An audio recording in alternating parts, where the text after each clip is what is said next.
로봇이라는 거에 대한 수요는 굉장히 많은데 로봇의 기술을 따라가지 못하고 있다. 로봇은 워낙 기대치가 높다 보니까 로봇이 이 정도는 해줘야 되지 않나라는 기대치가 있다 보니 쉽게 그걸 풀어가지 못하고요. 그런 말이 있어요. 로봇이 일반화되면 사람의 서비스가 더 고급화된 서비스로 바뀔 것이다. 지금은 로봇 서비스하는 게 더 비싼 서비스지만 로봇이 상용화되면, 그래서 어디서든 로봇을 쓸 수 있다면 이제 사람이 해주는 서비스가 더 고급화돼서 돈 많은 사람들은 사람의 서비스를 쓸 것이다라고 얘기를 많이 하고 있거든요. 그리고 로봇에 제일 많이 쓰이는, 지금 제일 먼저 로봇에 쓰이는 곳에 기준을 보는 게 뭐냐면 변수가 적은 곳, 변수가 최대한 통제될 수 있는 곳이 제일 먼저 로봇이 쓰이기 시작할 것이라고 보는 거죠. 가정 로봇 가장 늦게 될 거다라고 말씀하셨는데 그것도 얼추 맞을 수 있는 게 가정이라는 공간이 제일 변수가 많다라고 판단하는 경우도 많거든요. 그래서 배송 로봇은 지금 현재 우선 공장 쪽에서는 제일 많이 쓰이기 시작하고 있긴 하거든요. 공장이라는 곳은 노동자들이 이동하는 곳이고 거기 생각보다 단순한 형태의 이동이 있고 그 이동을 통제하면서 로봇을 활용할 수 있는 부분이 많기 때문에 활용에 대한 이동 부분을 되게 높게 보고 있고요. 그 다음에 실내 서빙 로봇도 마찬가지로 이제 실외보다는 실내가 더 변수가 적다라고 판단하고 있는 부분도 되게 많은 걸로 알고 있어요. 그래서 저희는 실외보다는 실내가 먼저 이동의 부분에서는 많이 활용되지 않을까라고 생각하고 있고요. 규제는 굉장히 많은 것도 문제지만 규제가 없는 것도 문제입니다. 우선 외부에서 다니는 게 도로나 아니면 인도에서 다녀야 되는데 인도는 사람 말고 그다음에 전동 휠체어 말고는 다닐 수가 없어요. 근데 우리 잘 보시면 인도에 킥보드도 다니고 오토바이도 다니고 하물며 우리 야쿠르트 아줌마들 뭐 타고 다니시는 것도 있거든요. 그것도 다 불법이거든요. 다니는 것 자체가. 근데 그게 단속이 아니고 신고제다 보니까 로봇은 그 인도를 다녀야 되는데 인도를 다닐 수 없는 상황이 된 거죠. 또 도로교통법에 문제가 있고 로봇은 또 카메라를 다 달고 다니고 있는데 이게 개인정보보호법에도 문제가 돼요. 동의 없이 카메라를 이용해서 누군가를 찍으면 안 되거든요. 그러다 보니 그런 거에 대해서는 규제가, 그다음에 로봇은 차로 분류되지도 않았지만 또 차로 분류되기도 해요. 그러니까 법 규제가 있기도 하지만 없기도 하는 상황이기도 되고요. 근데 로봇의 안전성에 대한 거는 또 규제가 없어요. 이 안전성에 로봇이 사람하고 같이 다녀야 되는데 사람한테 부딪히면 그 안전성을 어떻게 판단할 것인가에 대한 얘기도 굉장히 많은 형태인 거죠. 그다음에 층간 이동 부분에서는 엘리베이터를 타야 되는데 엘리베이터를 타는 시기를 어떻게 정할 거냐, 사람이 많으면 안 탈 거냐, 로봇이 타고 있는 사람이 많이 타면 어떻게 할 거냐, 그 로봇이 엘리베이터를 무선으로 작동해도 되는 거냐, 그런 말이 있거든요. 로봇은 사람의 마지막 욕심이라는 말도 있거든요.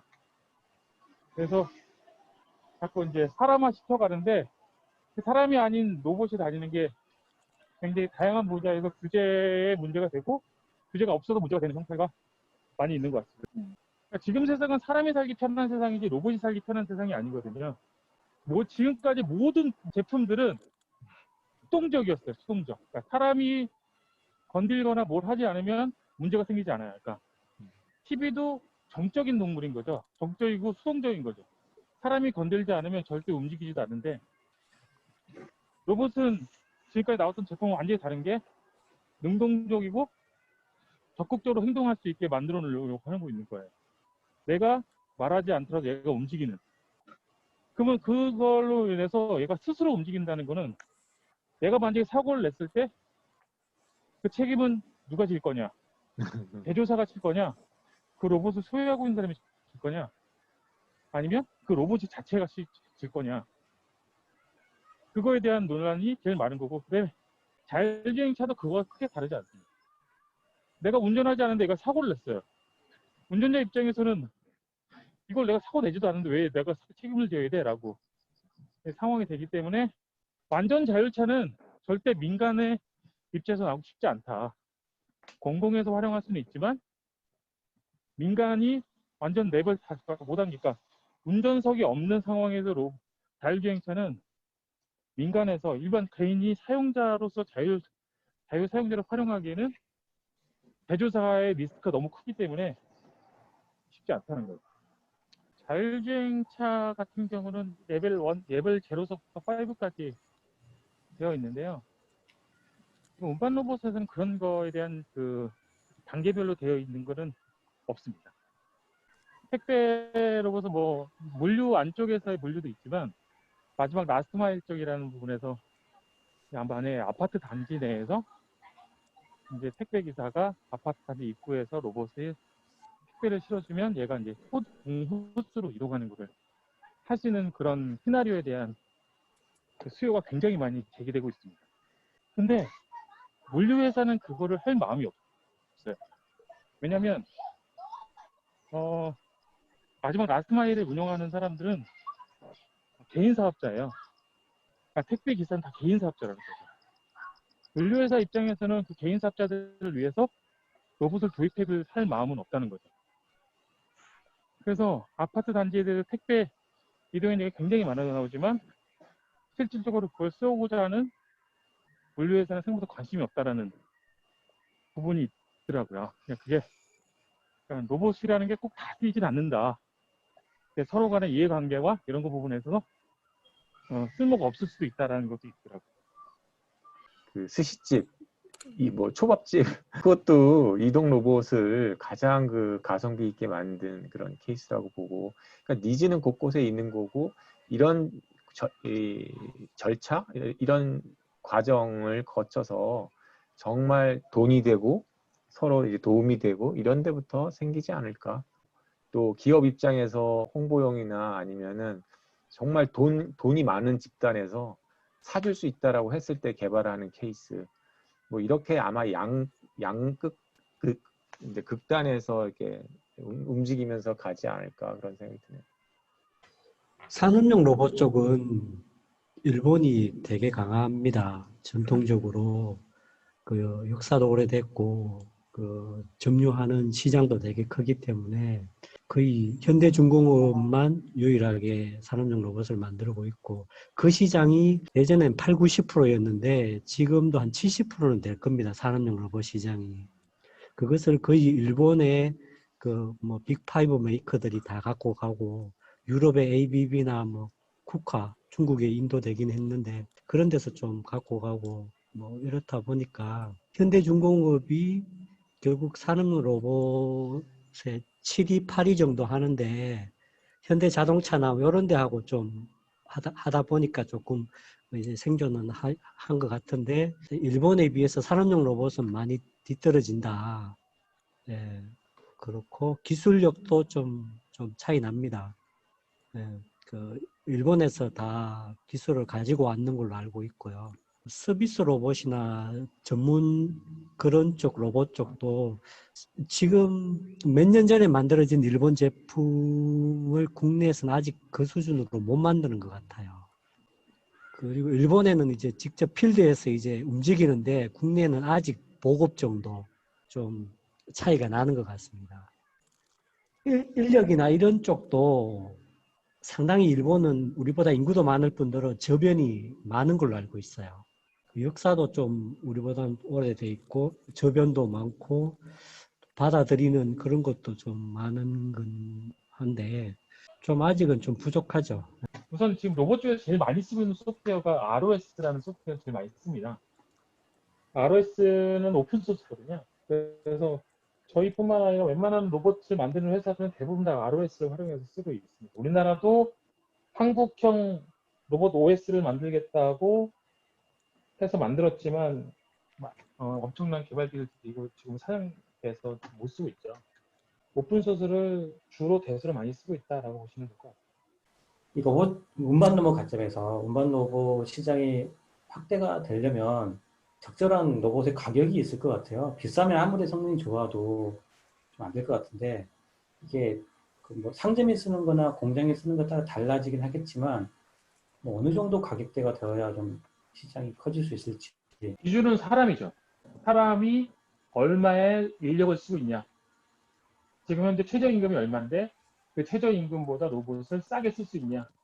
굉장히 중요한 포인트일 거라고 생각하고 저희도 그렇게 접근하고 있는데 실내 서빙이 나오는 것 중에 지금 나오는 게 1,000만 원에서 2천만 원대 사이가 지금 중국에서 나오고 있어요. 중국 제품들이. 굉장히 싼 가격에 나오고 있는데 근데 그거 더 낮아질 거라고 보고 있고요. 지금 근데 구매를 하는 개념보다는 렌트 개념이 굉장히 많아요. 지금 배민이 유일하게 우리나라에서 그 실내 서빙 로봇을 쓰는데 가격 제시를 하고 있어요. 한 달에 90만 원.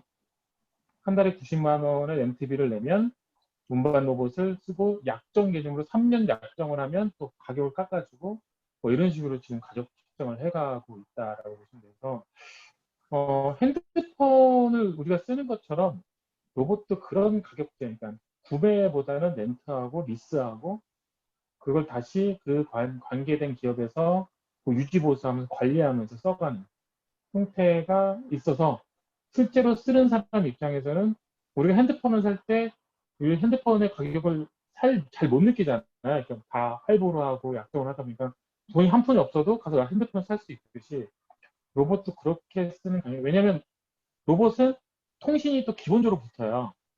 그러니까 LTE나 5G라든지 통신이 연결되지 않으면 로봇을 쓸 수 없는 상황이기 때문에 통신에 묶여서 할 가능성도 굉장히 높고요.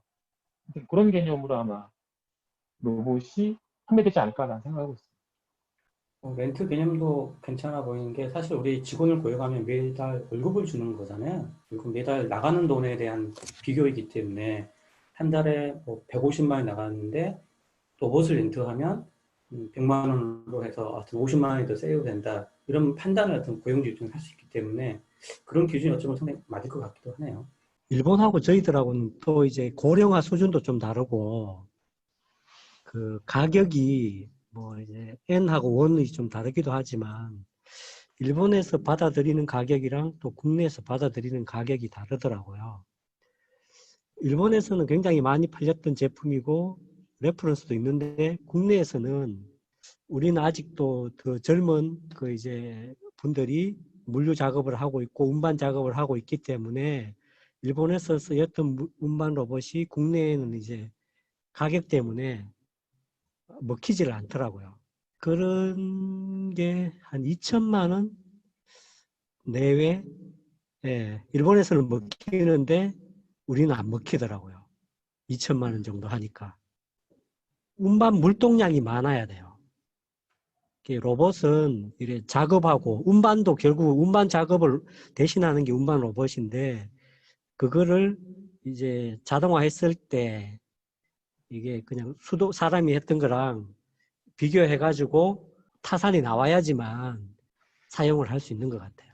그래서 아까 최저임금, 물동량, 그리고 이제 환율, 그리고 그 고령화 수준까지 이게 조금 이렇게 비교가 돼야지만 시장에서 이제 가격이 형성되는 것 같고요. 물류 현장에서 지게차도 렌탈을 해가지고 쓰고 있거든요. 구매는 잘 안 하더라고요. 렌탈을 좀 많이 하는 추세고 그거를 또 원하고 렌탈 가격에는 유지보수 비용까지.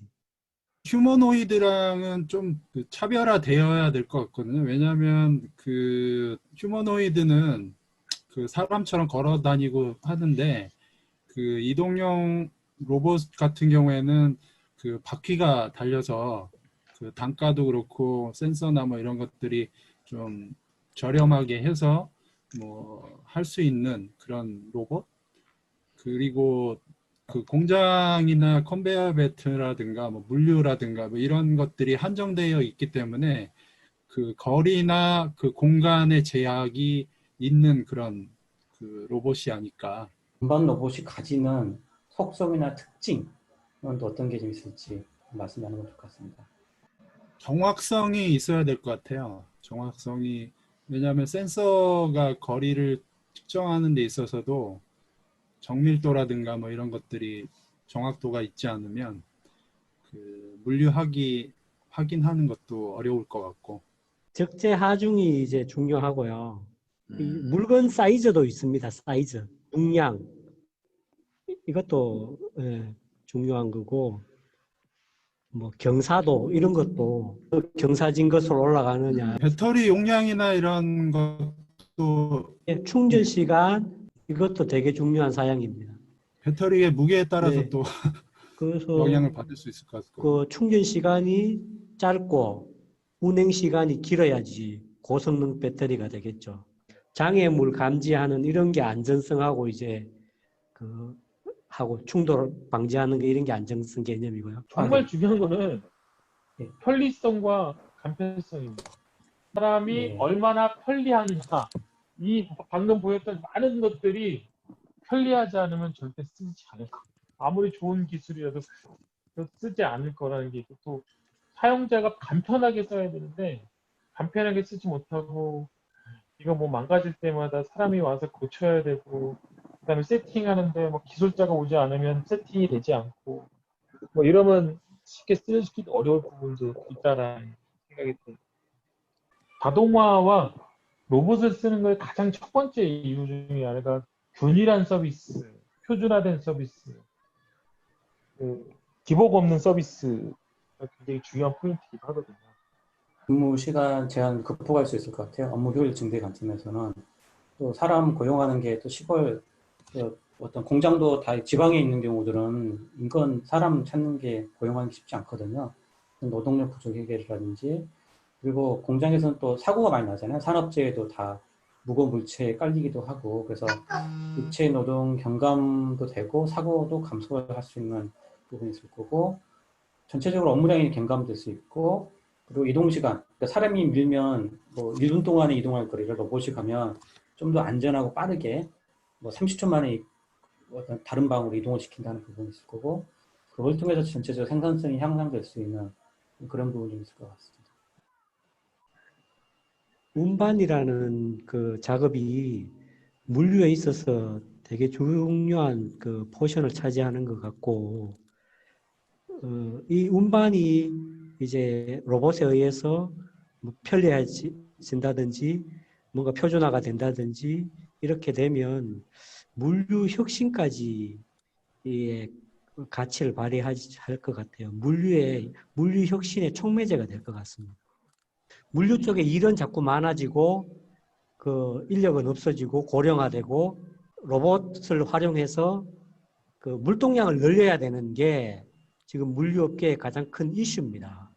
그래서 이제 로봇하고 근로자하고 같이 이제 협업해서 많은 물동량을 처리해야 되는 게 그 수건이고 일본에서 그렇게 고령화가 된 물류센터에 운반 로봇을 많이 쓰는 이유가 바로 그것 때문인 것 같습니다. 노령 인구의 가용성 향상, 뭐, 예. 뭐 인력화, 뭐 이런 게 되게 가능하겠죠. 네, 가능합니다. 예. 그 더 지금은 많은 나이가 되어서도 물류 로봇이나 이런 그 자동화를 도움 받으면 네. 이렇게 물류센터에서 더 오랫동안 일할 수도 있고. 어차피 우리가 나이 먹어도 일을 해야 되는 구조잖아요. 이제 젊은 사람들이 없어서. 네네. 그런 트렌드를 반영하는 거겠죠. 제가 2020년 트렌드 내용 중에 초자동화라는 개념이 있었거든요. 로봇 프로세스 뭐 오토메이션 그래가지고 이제 단순 작업의 자동화가 아니라 그걸 이제 공장 내라든지 이렇게 좀 여러 가지를 연계해가지고 완전히 통합적인 시스템으로 하는 그런 개념이었었는데, 예, 지금 뭐 그게 벌써 20년의 트렌드의 하나의 항목이었거든요. 그러니까 뭐 지금 얘는 이 로봇이라고 하는 거는 부문별 다양한 로봇이긴 하지만 모르겠어요. 덜 복잡해 보이지만 수준은 훨씬 더 얘가 더 높은 거죠, 사실. 더 미래적인 거고 지금. 네. 고령 인력의 운반 로봇 협업은 지금 운반 로봇이 만들어지는 거에 어떻게 보면 가장 핵심일 거고 지금 앞으로 진행하는 부분에서 왜냐하면 그럼으로써 그 직업에 대한 진입 장벽이 굉장히 낮아진다는 거죠. 로봇을 쓰면서 쉽게 활용할 수 있다는 거에 진입 장벽이 낮아지면서 이게 좀 노령이더라도 활용할 수 있다라고 보는 거죠. 운반 로봇이 업무 효율 증대에서 공장 및 농업 현장의 스마트팜에서 많이 활용될 수 있는 부분이겠네요. 단순 반복적인 일은 로봇이 하고 사람들은 인간과 로봇이 할 수 없는 그런 쪽에 새로운 창출된 부가가치를 그런 쪽으로 돌려서 크리에이션한 일이나 사람들에게 뭔가 이제 가치를 줄 수 있는 그런 쪽에 새로운 일도 만들어야 되는 게 로봇 업계의 또한 하나의 숙제죠. 그 로봇이 그 예전에 같이 있었던 그런 운반하고 뭐 만들고 조립하고 이런 게 로봇화가 될수록 이제 그런 거는 가치가 떨어질 거고요.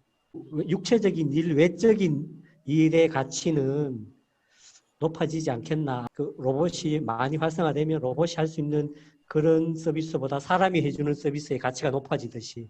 운반 로봇을 사용하게 되면 서빙을 늦은 밤에도 그러니까 호텔이라든지 이런 쪽에서도 늦은 밤에도 프라이버시 침해하지 않고 서비스를 제공해 주니까 고객 만족을 증대하는 부분도 있고요. 그래서 그런 관점 내용들이 좀 있는 것 같아요. 그래서 비대면 서비스가 가능해서 특히 코로나 상황에서는 감염 위험을 최소화하기 때문에 고객들은 마음이 편안하고 만족이 올라갈 수 있는 거고요. 그리고 종업원이나 사람들은 좀 더 가치 있는 서비스에 더 집중하는 거죠. 고객 응대에 친절하게 이렇게 뭐 상담을 한다거나 그런 쪽에 집중할 수 있고, 그리고 균일한 서비스. 운반하는 것 자체는 이동하는 시간 딱딱딱 정해져 있을 수 있잖아요. 로봇이 하다 보니까. 그래서 항상 이제 안정적으로 균일하게 서비스를 제공하는 관점에서 고객들이 만족이 증대될 수 있는 부분이 좀 있는 것 같습니다. 그 운반 로봇은 배터리로 주로 많이 쓰는데 드론도 마찬가지고요. 그게 이제 수소 연료 전지나 태양광 발전 뭐 이런 걸까지 활용해 가지고 에너지하고 이제 같이 발전할 수 있는 그런 방향성도 필요할 것 같습니다. 땅에서 운반하는 운반 로봇도 있고 바다에서 그 광물이나 이런 거를 운반하는 그 드론이나 그 이제 잠수함 이런 게 있을 수 있겠고요. 마지막으로 이제 드론 택배가 되게 이슈거든요, 지금. 그걸 봐서 드론이 물건을 옮겼을 때, 운반했을 때 우리는 땅의 세계와 하늘의 세계로 이제 또 확장이 될 것 같아요. 섬하고 산에 이제 드론으로 배송하는 이게 지금 이슈거든요. 그래서 섬의 땅값도 바뀔 것 같아요. 드론으로 이제 섬에 필요한 물건을 언제라도 갖다 주면 섬은 그것 빼고는 그 육지보다 더 편할 수가 있지 않습니까? 그 어떤 한 분이 섬을 사서 자기 완전 성으로 만들 수도 있는 일단 드론으로 운반을 하면 좀 새로운 세계가 열릴 것 같은 그런 생각도 많이 하고 있습니다. 사람을 운반하는 것도 운반 로봇일 수 있겠죠. 지금 네. 간병 그치. 로봇이 지금 사람을 네. 이동시키거든요. 운반.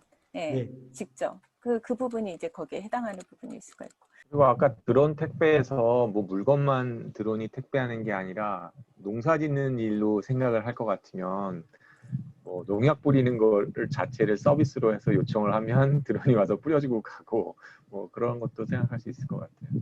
재난 현장에서 소형화시켜서 갈 수 없는 곳에서 운반에서의 어떤 보조적인 역할로서도 활용할 수 있는 부분이 있지 않을까. 네, 운반 로봇이 하나의 플랫폼으로 사용될 수 있을 것 같아요.